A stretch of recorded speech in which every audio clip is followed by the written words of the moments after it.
Wala namang masama dun eh. So kung ikaw ay advocate, sabihin mo na lang. Pero mag-a-appear ka sa TV, magpapa-interview ka, sasabihin mo political analyst. Pero gusto mo lang, bata mo maging presidente, nililito mo pa ang tao eh. Let's make our stand. Ilang beses ko narinig dito sa hall na to, ang taong bayan, ang taong bayan, ang taong bayan.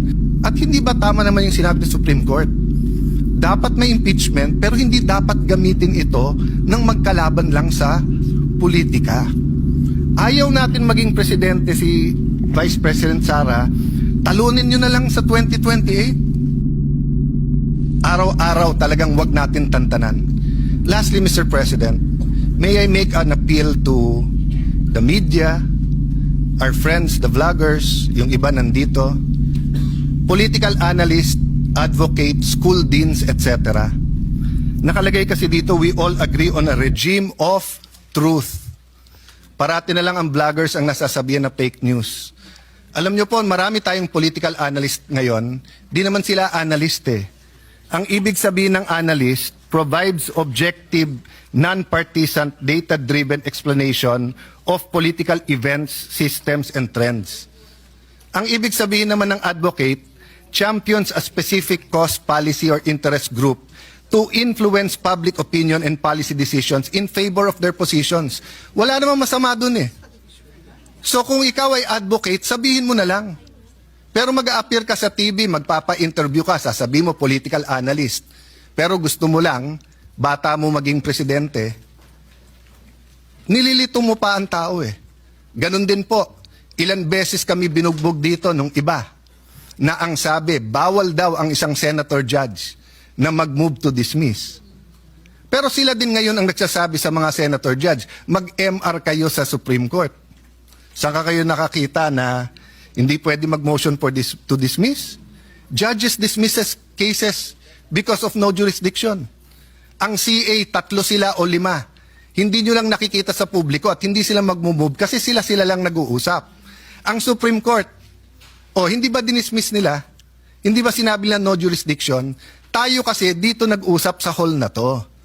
So natural, hindi naman pwedeng si Senator Batorni ay tumingin lang sa akin tapos maisip niya, dismiss.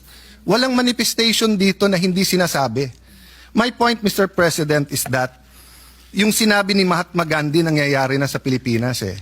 Sabi ni Mahatma Gandhi, if it's an eye for an eye, the whole world will go blind. Let's make our stand. Ilang beses ko narinig dito sa hall na to, ang taong bayan, ang taong bayan, ang taong bayan. Ang opinion ni Mocha Uson, isa lang naman siya. Pero yung sabihin ko sa inyo, guys, ang opinion ng civil society, ang opinion ng masa, ang opinion ng taong bayan, dapat makonvict. Are we not overstepping and are we not confusing rather than enlightening our political processes? Yes, you might think this is a different Alan Cayetano from the impeachment of President Estrada, impeachment of President Arroyo, impeachment ni CJ Corona, but aren't we supposed to be wiser? At hindi ba tama naman yung sinabi ng Supreme Court? Dapat may impeachment, pero hindi dapat gamitin ito ng magkalaban lang sa politika. Ayaw natin maging presidente si Vice President Sara, talunin nyo na lang sa 2028.